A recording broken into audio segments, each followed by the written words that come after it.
Hello friends, मैं हूं सुमित रॉय। स्वागत है आप सभी का मेरे YouTube चैनल के उस 39 में। तो आज हम यहाँ समझने वाले हैं क्लास 12 फिजिक्स का काफी इंपॉर्टेंट टॉपिक जो होने वाला है आपका electric field intensity at an axial line due to a dipole. इसका मतलब हम इलेक्ट्रिक फील्ड इंटेंसिटी फाइंड करेंगे किसी डायपोल का, किस लाइन पर, एक्सियल लाइन पर। तो किस प्रकार हम उसे निकालने वाले हैं स्टेप बाय स्टेप मैं आपको एक्सप्लेन करने वाला हूँ। तो वीडियो के अंत तक जुड़े रहिएगा, आपको काफी इंपॉर्टेंट नॉलेज आज के वीडियो से मिलने वाली है। बिना समय गवाए शुरू करते हैं आज का टॉपिक। तो इससे पहले मैं आपको बता दूं कि आपको कुछ बेसिक इंफॉर्मेशन होनी चाहिए किसके बारे में, डायपोल के बारे में। तो डायपोल एक अरेंजमेंट होता है टू चार्जेस का जो इक्वल इन मैग्नीट्यूड होते हैं, अपोजिट इन नेचर। मान लीजिए माइनस क्यू है, ये प्लस क्यू है, इनके बीच में डिस्टेंस काफी कम है, तो ये दोनों एक सिस्टम बनाएंगे, उसको हम कह देंगे डायपोल। डायपोल की स्ट्रेंथ को चेक करते हैं हम डायपोल मोमेंट से, जिसका फॉर्मूला होता है P equal to Q into 2A।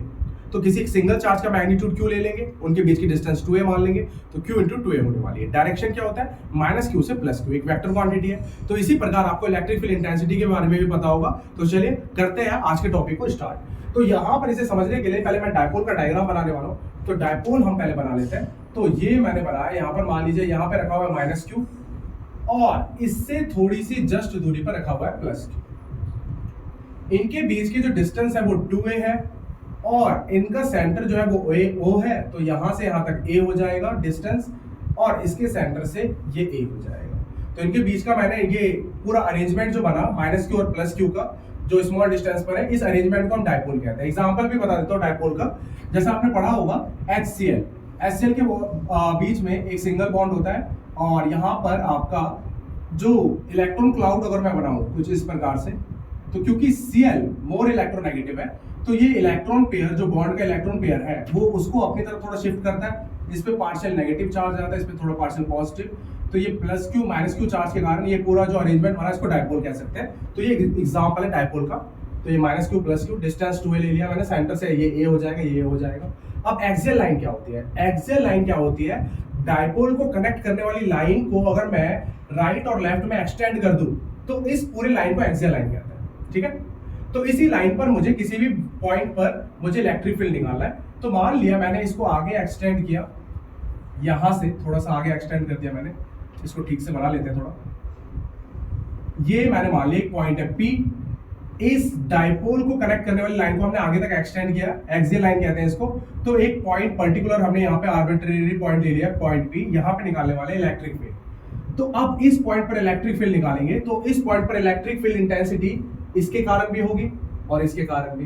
तो प्लस Q चार्ज के कारण जो इलेक्ट्रिक फील्ड होगी उसका मैग्नीट्यूड मैंने ले लिया E1 और इसके कारण जो इलेक्ट्रिक फील्ड होगा इस पॉइंट पर उसकी वैल्यू थोड़ी सी कम होने वाली है क्योंकि डिस्टेंस ज्यादा है। तो ये हो जाएगा E2। तो हमें पता है इलेक्ट्रिक फील्ड जो है वो होता है KQ/R²। तो R जिसका कम होगा उसमें इलेक्ट्रिक फील्ड इंटेंसिटी की वैल्यू ज्यादा होगी। तो ये नियर बाई है तो इसका इंपैक्ट ज्यादा होगा, E1 का मैग्नीट्यूड ज्यादा होगा। ये दूर है तो इसके कारण कम होने वाला है। तो अब ये मैंने इसी डायरेक्शन में क्यों लिया E1? क्योंकि प्लस का चार्ज है तो प्लस से इलेक्ट्रिक फील्ड लाइंस बाहर की ओर निकलती है, तो इस डायरेक्शन में बाहर की ओर, और माइनस क्योंकि अंदर की ओर आती है तो इसलिए अंदर की ओर।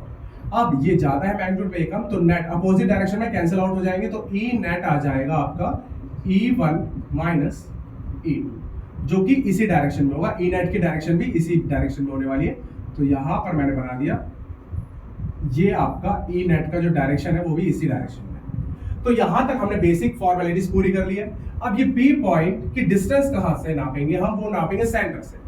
तो यहां से मैंने x डिस्टेंस पे मैंने मान लिया ये P पॉइंट है।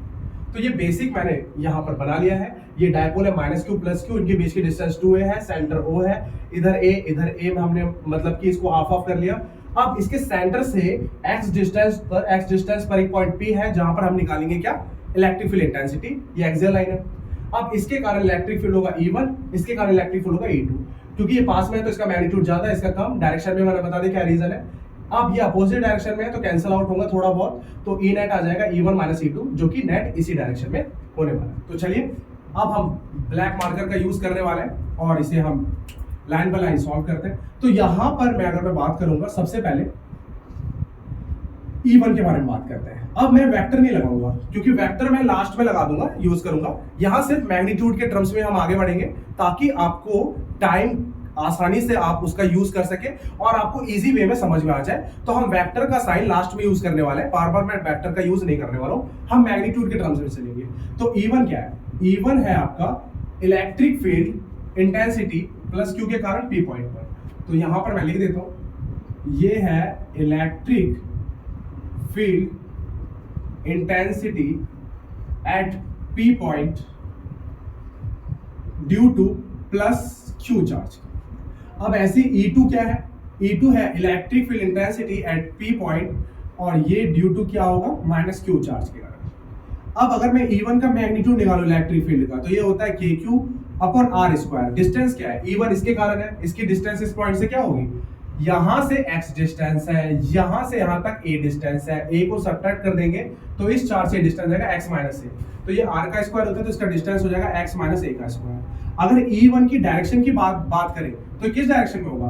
तो यहां पर अगर डायरेक्शन देखेंगे तो ये E1 इस डायरेक्शन में, जो कि डायपोल मोमेंट के डायरेक्शन में है। तो याद रखिएगा, डायपोल मोमेंट जो होता है वो होता है P, और ये माइनस से प्लस क्यू की ओर होता है, तो इस डायरेक्शन में। तो जो P की डायरेक्शन है वही E1 की डायरेक्शन है। तो यहां पर अगर आप डायरेक्शन लिखना ही चाहते हैं तो लिख सकते हैं along P होगा, ये इसका मैग्नीट्यूड। अब मैग्नीट्यूड में अगर मैं E2 निकालूं तो ये KQ, क्योंकि मैग्नीट्यूड में प्लस और माइनस को दोनों का मैग्नीट्यूड सेम है, तो यहाँ प्लस माइनस मैं नहीं लगा रहा अलग से, दोनों का मैग्नीट्यूड सेम है। और डिस्टेंस क्या होगी? तो इसके कारण E2 है। अब इसकी डिस्टेंस क्या होगी? x में A ऐड करेंगे तो ये x है और ये a है, तो टोटल डिस्टेंस यहां से यहां तक हो जाएगी x प्लस a, तो ये आ जाएगा x प्लस a का होल स्क्वायर। अब इसका जो डायरेक्शन है इलेक्ट्रिक फील्ड इंटेंसिटी का वो अपोजिट है, तो अपोजिट किसके है? P के। तो यहां पर अपोजिट डायरेक्शन टू P, तो ये आपका डायपोल मोमेंट के अपोजिट डायरेक्शन में लगेगा। तो यहां पर E1 आ गया हमारे पास, E2 आ गया, तो E नेट क्या आएगा? E नेट आ जाएगा E1 माइनस E2। क्यों आएगा? क्योंकि मैंने आपको बताया इसका मैग्नीट्यूड ज्यादा, इसका मैग्नीट्यूड कम, तो इसमें से कुछ कैंसिल आउट हो जाएगा, पर नेट इसी डायरेक्शन में रहने वाला है। और ये किस डायरेक्शन में रहने वाला है? अलोंग P की डायरेक्शन में। अब इसको करते हैं हम पूरा क्लियर। तो ये आ जाएगा KQ upon x minus a का whole square minus KQ upon x plus a का होल स्क्वायर। अब आगे करते हैं इसे सॉल्व। तो यहां तक हमने E नेट निकाल लिया है। अब यहां पर ये आ जाएगा E net equal to KQ common ले लेंगे, तो KQ अगर मैंने कॉमन ले लिया तो ये आ गया 1 अपॉन x माइनस a का होल स्क्वायर, और बीच में आ जाएगा minus 1 upon x plus a का होल स्क्वायर। तो E net equal to KQ। LCM लीजिए, पहले नीचे का अगर मैं यूज करूंगा तो a minus B, a plus B अंदर मल्टीप्लाई हो जाएगी, a का स्क्वायर माइनस b का स्क्वायर का होल स्क्वायर हो जाएगा। इन दोनों का मैंने यूज करा तो a minus B plus B अंदर स्क्वायर हो जाएगा, a square minus B square, power क्या रहेगी 2। अब इसकी इधर मल्टीप्लाई, इसकी इधर क्रॉस मल्टीप्लाई के फॉर्म में हमने यूज कर लिया है, तो इसको इजीली मैंने सॉल्व कर दिया इस तरीके से। तो ये आ गया E net equal to KQ a plus B का whole square, a minus B का होल स्क्वायर, तो a square plus B square cut जाएगा, और आपका यहाँ पे टोटल बचेगा 4ax। आप इसको एक्सपेंड करके सॉल्व कर सकते हैं, तो आपका क्या बचेगा? 4ax बचेगा। 2ax इसका 2ax इसका दोनों एडअप हो जाएंगे, नीचे आ जाएगा x square minus a square का होल स्क्वायर। तो E नेट।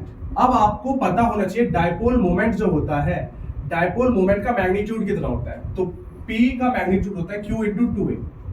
तो यहां से Q, यहां से 2a ले लेंगे तो वो P बन जाएगा, तो एक 2 बचेगा, तो ये आ जाएगा 2, एक बचेगा, एक K आ जाएगा, Q इंटू 2a वो बन जाएगा आपका P।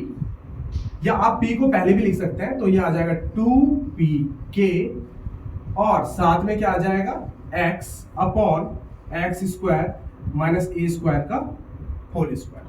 तो यहां पर मैंने किसका यूज किया है? मैंने यूज किया है P equal to Q into 2a। तो अगर मैं P बराबर Q इंटू 2a का यूज करूंगा तो ये Q, इसमें से 2a निकाला, उसे P लिख दिया, एक K बचेगा, एक 2 बचेगा, एक x बचेगा। ये आ गया हमारा नेट मैग्नीट्यूड E नेट का। और अब अगर मैं इसे वेक्टर में लिखूंगा तो वेक्टर में भी लिख सकता हूं। तो वेक्टर में अगर मैं लिखूंगा तो ये आ जाएगा आपका यहां पर E net 2pkx upon x square minus a square का होल स्क्वायर, और क्योंकि यहां वेक्टर लगाया, ये किसके डायरेक्शन में होगा? ये होगा डायपोल मोमेंट के डायरेक्शन में, तो p कैप लगा रहे हैं यूनिट वेक्टर के लिए, तो ये वेक्टर फॉर्म में होगा। तो यहां तक मैंने ये निकाल दिया है, ये फुल डेरिवेशन है। इसके आगे भी कुछ बुक्स क्या करती है, यहाँ पे कंडीशंस लगा देती है।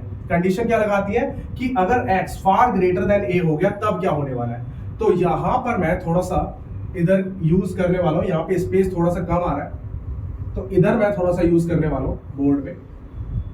तो अब यहां से हम क्या करने वाले हैं, अगर कंडीशन ले लेंगे कि x अगर फार ग्रेटर देन हो गया a, x बहुत बड़ा है a से, तो a को नेग्लेक्ट कर देंगे हम, तो x स्क्वायर स्क्वायर ये पावर 4 हो जाएगा, एक x कट जाएगा, तो e नेट ये आपका वेक्टर की फॉर्म में आ जाएगा 2pk अपॉन एक्स क्यूब और p क्या, ये तब कंडीशन आएगी जब x बहुत ज्यादा होगा a से। तो ये मैंने पूरा डिराइव कर दिया है। आपको पता होना चाहिए कि जब भी हम डाइपोल का एक्सियल लाइन पर निकालेंगे इलेक्ट्रिक फील्ड इंटेंसिटी, तो उसकी डायरेक्शन किसके डायरेक्शन में होने वाली है, डाइपोल मूवमेंट की डायरेक्शन में होने वाली है। तो यहां पर फुल डिराइव कर दिया मैंने। तो कैसा लगा आपको वीडियो अगर आपको पसंद आया या समझ में आया तो वीडियो को लाइक कीजिए, मेरे चैनल को सब्सक्राइब कीजिए, इस वीडियो को अपने फ्रेंड्स में शेयर कीजिए। जितने भी क्लास 12 के स्टूडेंट्स हैं उनके लिए काफी ज्यादा बेनिफिट इससे होने वाला है। तो मिलते हैं इसी के साथ नेक्स्ट वीडियो में, एक ट्यूटोरियल के बारे में जानेंगे। तो थैंक यू सो मच, तब तक के लिए अलविदा।